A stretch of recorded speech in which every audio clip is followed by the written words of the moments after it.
Hey guys, thanks for joining us. So in this one, we're going to be talking about the Red Thirst. And yes, I got a haircut. Somebody's going to notice. Yeah, probably. Anyway, Red Thirst. Red Thirst. Now there's two special rules that you will know are part of the whole Blood Angels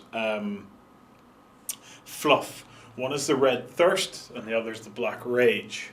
Red Thirst from a gaming point of view is what you do want. Black Rage from a gaming point of view is probably not what you want.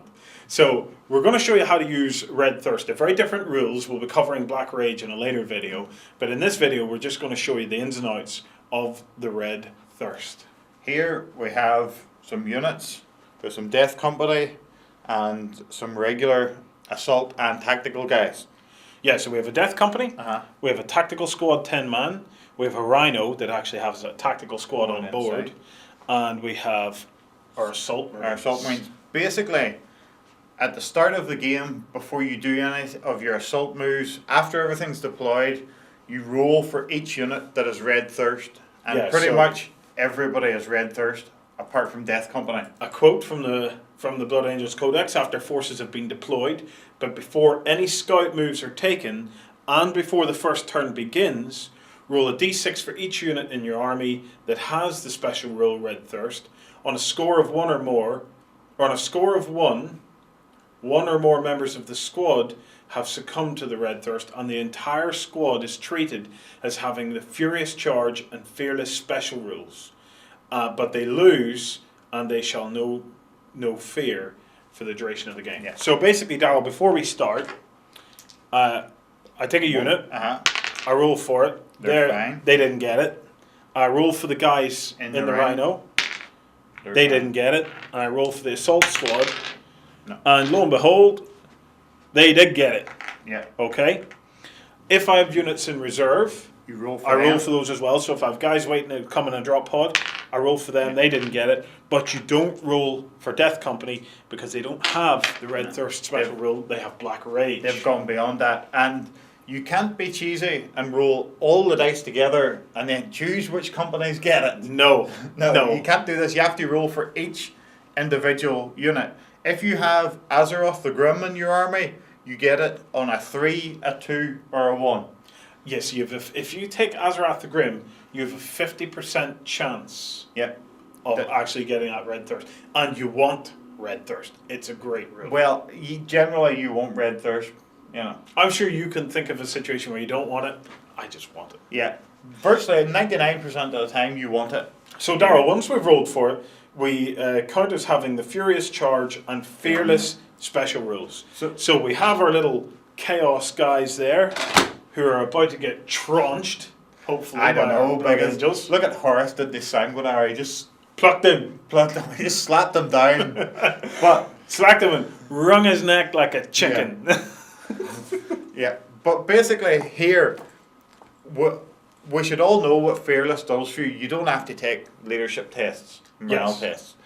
Here, if you had Fearless and the Chaos guys shot down 25% of your unit, you wouldn't have to take a test. You would just say a dead man is a dead man. Yep. And you'd pile on. But Furious Charge is the best part of this, I think. Yes. On the turn you charge, you get +1 to your initiative, which means you're going first, usually. Yep. And +1 to your strength, which means Marine against Marine, you're wounding them on a 3 rather than a 4, so you're going first, and you're wounding them easier. So there's definitely going to be less guys to fight back. It's certainly going to be very useful against the Marine armies that you play against. Marines against Marine is going to work so well. And against some of the other armies that have a lot of initiative 5, against some of the Tyranids and whatnot have better initiative, it's going to work for you. It's going to make things a lot better. Whether you take Azeroth or not is debatable, but we'll be covering a number of army lists during this week, so we may well be looking at an Azeroth the Grim kind of inclusion in one of those army lists to see how it would shake it up. To be honest, Darrell, the more I think about it, the more I'm inclined to include him for that. Depending on what you want your army to do, I would say certainly for the assault-based army. The thing is, there is other ways of getting around this, which we will chat about more, about giving all your guys furious charge and whatnot. But A is a good option. This here is, you'll have to remember to mark out which units get it, you know, because you roll at the start of the game and by turn 5 you're sort of, did that unit get it or was it that unit there? So you'll have to have good markers in the unit. Perhaps another guy paint it slightly different that you can replace and stick into your unit. Yeah, you'll need something because it's the difference between this and, for example, in fantasy, the orcs have animosity, right? Yeah. So they roll for animosity, but they do that every turn. In this instance, you only get to do it once, but you get at the start of the game, but you have it for the whole game.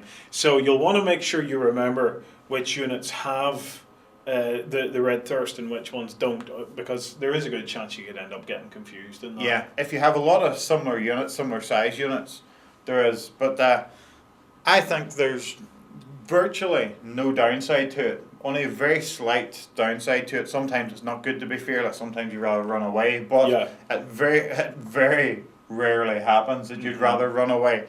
I think it's a good little rule. Even if you don't have Azeroth, you could get lucky and get half your army or more with the old red thirst. And you would need to be very lucky because you've only a 1 in 6 chance. Sometimes, you know, I've seen guys roll 6 marine saves and roll 4 1s. You know, so it can happen. You know, the dice has to come up with something, and if you are lucky, you would hope to get at least 1, if not more, units than that. Yeah. With the old red thirst, and ideally you want it to be your big unit you want for combat, not a tiny little unit you're keeping to hold an objective. All of a sudden, there's fearless and furious charge. But I personally think, fluff-wise, this is a lovely little addition to the book. Yeah, I do. I think it's just a nice rule. It's nice to get these kind of fluffy armies playing fluffy, because you know it's so easy to get caught up with the blue vanilla book, where you get just loads and loads of armies that they look different but they all play the same. Yeah. Now that's not particularly fair to the vanilla book because it has Vulcan Histan and whatnot, which can really change up an army. But I think you get the point we're trying to make. And with these new Space Marine codexes, and yes, we're getting a little tired of all the Space Marine love as well, but with each one that has come out, they have been very fluff focused and they've done some really nice kind of changes to the dynamics of how they play to make them feel like a fluffy book. Space Wolves feel like Space Wolves. Space Wolves. They are, as far as I'm concerned, almost unrelated to the Marines. Yeah, they're feel, so different. They feel so different. Yeah. And this instance as well, you know, you can get the feel of this army. You know, there are some changes to it that don't make very much sense from a tactical point of view, like fast predators and things like that there. But if you're going to play this army the way it's meant to be played, I will be on you by turn 2 at the very latest. Yeah, you will be in combat. If you're going to twist it and bend it, it won't suit because you'll be using the fluff for your advantage. But I think this is a nice rule, and it'll be nice to use. So guys, we want to know what you think. What about this whole red thirst thing? Is it something that you agree with? Would you have liked it to have been a little more common throughout the army? Do you find 1 in 6 chance a little too slim? Maybe a 50-50, depending if you take the right HQ. Well, yes, obviously, but I mean, without the HQ, do they think that that's maybe just a little thin on the ground? Would it have been a good enough rule to try and have a little more of? Or, from a fluff point of view, is it still rare enough that it warranted the roll of a 1 rather than the roll of a 1 or a 2? Yeah. So anyway, we'd love to know what you guys think. As always, let's get at it in the comments.